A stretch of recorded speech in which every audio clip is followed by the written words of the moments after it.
Hi guys, thanks for joining me again. If you're new to my channel, welcome. My name is Anne, and on my channel I review foreign international content, and today I'm back to review Alchemy of Souls Part 2, Episode 7 and 8.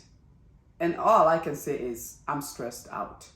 So Jag-uk can save Naksul's soul. He has the power to do that, but he's not allowed to because it would be considered sorcery, alchemy of souls. Then why give him the power if he can't even use it to save the ones he loved? I'm just like, oh, so frustrating, right? Like, what?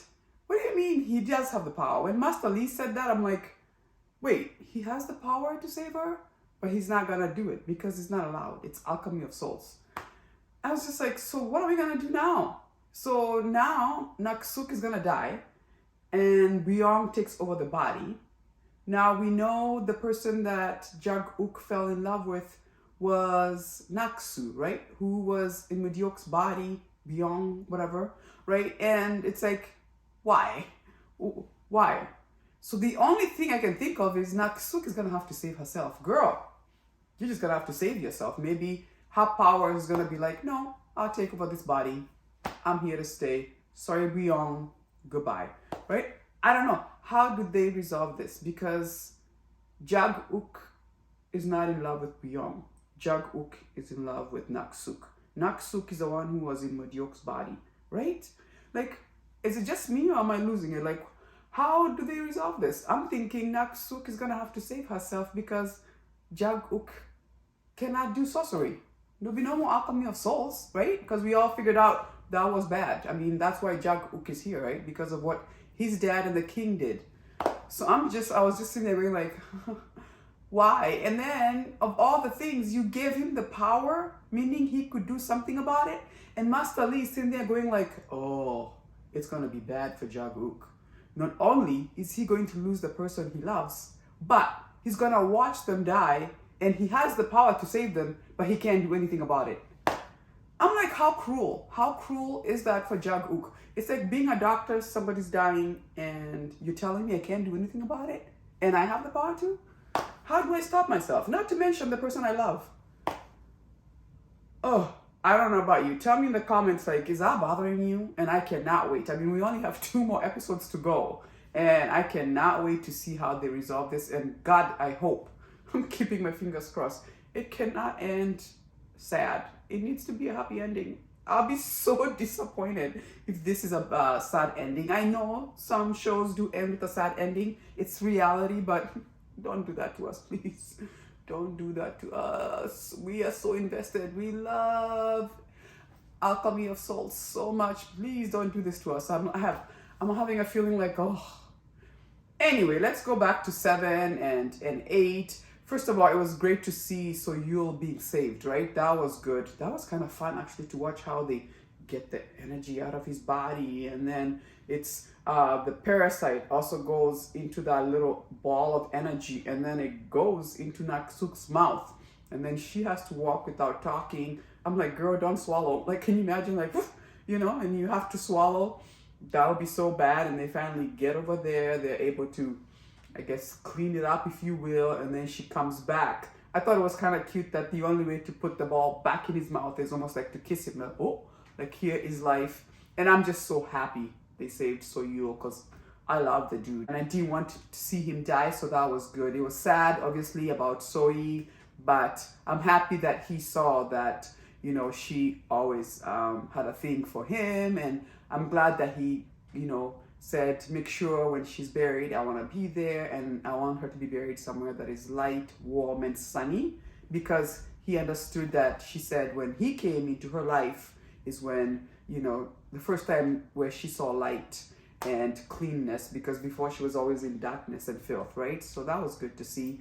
But Jinmu, Jinmu is, he is definitely walked into his evilness, and he is just busy, right? Just busy. But I have to say, I don't know about you, but I know the Crown Prince and Jag-uk are together. The way he was like, he's being appointed to go away. And then he gave Jag-uk the, the golden plaque, obviously the king's star, meaning you are really the rightful owner of this throne. Meaning, if something happens to my dad, really, you should be taking the throne, not me. And the crown prince giving it to him was almost like, here. On the other hand, I'm gonna send you away to the North Fortress. I'm thinking they're just setting up Jinmu. The crown prince and Jag-uk are in on it. The fact that Jinmu threw away his turtle, the crown prince is salty and upset about that. I was like, did he touch his best pet, the turtle? You know how much he loves that turtle? I actually was kind of laughing because I know, like, the crown prince is like the most like strong looking guy, but yet so soft. Like, that turtle was just, it's his heart. And I love that Nak-suk found it, and the crown prince was like, oh, you found it. This Jinmu threw my turtle away, because he was like, that makes you look weak. Like, find something stronger, like a peacock or something, to show strength. And he doesn't even know that the turtle is good luck, good energy. Even like Master Lee says, it will show you the direction of, I guess, to doing the right thing is what Master Lee said. So that was interesting. I was like, oh, no, you didn't. No, you didn't. You touched his turtle. Do you know how much he loves that turtle? I'm like, Jinmu, you're going to pay. But I cannot wait to see the crown prince and Jag-uk like join together and really take care of Jinmu. So I know that's coming for him. And then the fact that he sends her, he gets that plaque from her mother and now sends her, you go get it. You have until the sun goes down to find it.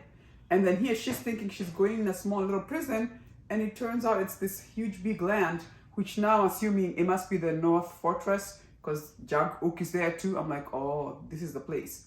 But how do you find this little small plaque in all this big, huge place? And you only have until the evening, I think. Is that until the sun goes down? Is that what he said? We'll see. But I have faith in them. It'll work. I just don't know what happens between the whole Nak-suk dying. That would be interesting to see, obviously. And then I'm also happy to see Dangu and Choyeon. They've kind of like rekindled their relationship. I feel like they're going to end up together. I thought it was funny when the grandpa was like, so you should go do it. She can carry that energy unless could be pregnant. And then Dangu is like, no, you can't let her go. And then it was like, oh, you guys got busy. So it could be a possibility. So they were all looking at them like, what? And then when Jag-uk and Nak-suk had not, the grandpa is like, she's supposed to be your wife and you have not slept together. The way he was looking at Jag-uk was like, I'm judging. Totally judging, right? That was so funny. And then obviously I love seeing Park Jin back up Jag-uk. He's like, if you need me, I'll be right there. Like when he had to go to look for Jinmu, and everybody found out that Jinmu was the one who was the origin of the whole blood parasite thing.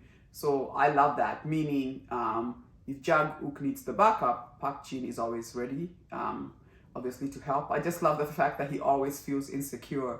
That maid servant Kim always likes Jag-uk more than him, because when he was sent to go to the North Fortress, and it's like, wait, your wife is not going with you? He's gonna go alone?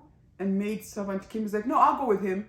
And then when Park Jin is like, what about me? You're gonna leave me here? I just think that is so funny, how that relationship is turning out.